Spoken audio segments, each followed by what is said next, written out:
verse na yun, yung book na yun, yung verse na yun, yung chapter na yun. Okay po?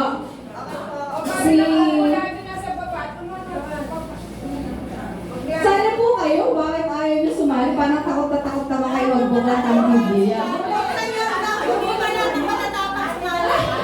Wala pa mga matatapang sumali. Alam mo, madadali lang naman po ito. Common lang po itong...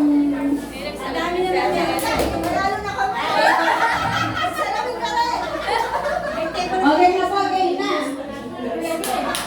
Bakit ayaw nyo po sumali? Masali yan sila. Masali yan sila.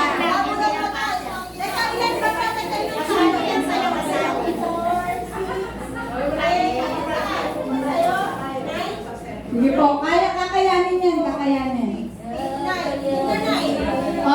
Game. Ate Oyet, papabunot na po yung kasal. Gusto kayo doon. Si Kati Hauko. Hindi. Si Kati Hauko, si Ate Flor, tsaka si Vilma Lorenzo. Pag sinabi ko kung go, kayo ang bubong. Flor Hauko, tsaka Vilma Lorenzo. Wala pa sa Forward ko kayo dalawa dito para Wala maglalagay. ano nyo na lang. Sige, sumali ka na ako na maglalagay. Jonas chapter 4 verse 8. Jonas chapter 4 verse 8. Walang titingin sa index ha. Walang titingin sa index. Jonas chapter 4 verse 8. Sumikat ng matindi ang araw at tumigil ang nagpapalunod at pasungkanin ang halos na manhilo si Jonas sa matinding init. Kaya sinabi niya, mabuti sa inyong patay na. Ako ang team 1, ang team A ha.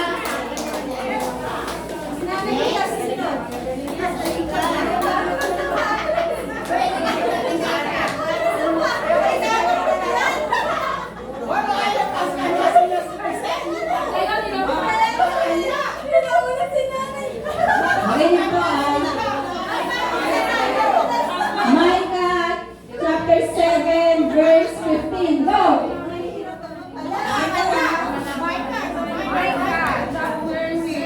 Verse 15. 7:15. Bagawan. Ano gusto?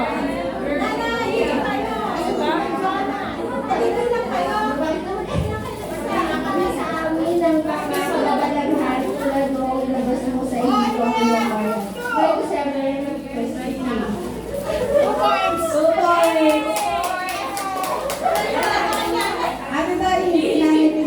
Nanay pa, kita na po ka dito. Baka magaling sa nanay.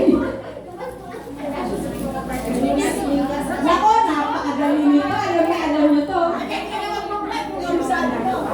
Joshua 1:8.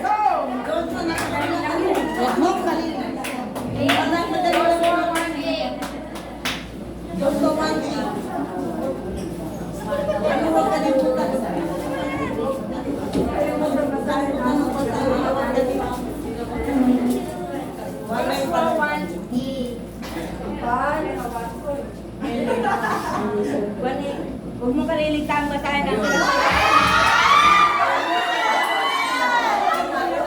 Memorize eh.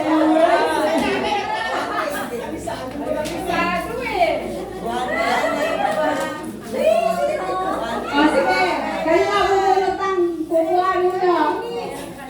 Di ba 1.8 yun? 1.8?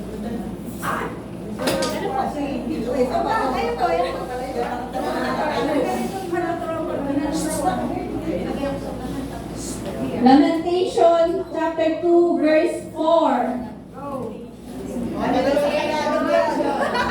Tagalog yung lamentation. Lamentation. Panaghoy. Lamentation 2:4. Hindi daw ba ako babalik sa master life? Ay, parusa.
tayo na po sumali. Naubos na. Marami pa akong pabubulot sa inyo.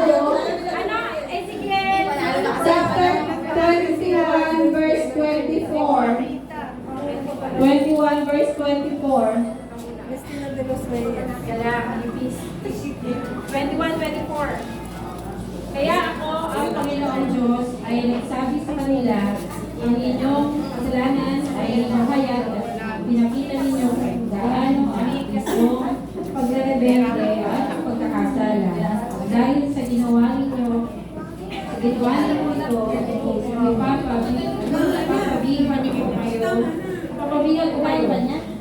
Lamentation 21:24. Ezekiel 21 verse 24. okay, 1 verse.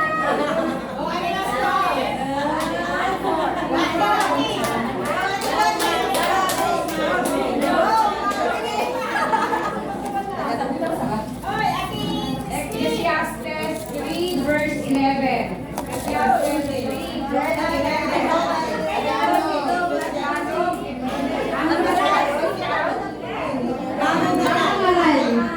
Mga ngaral. 3:11. Bakit naubos na yung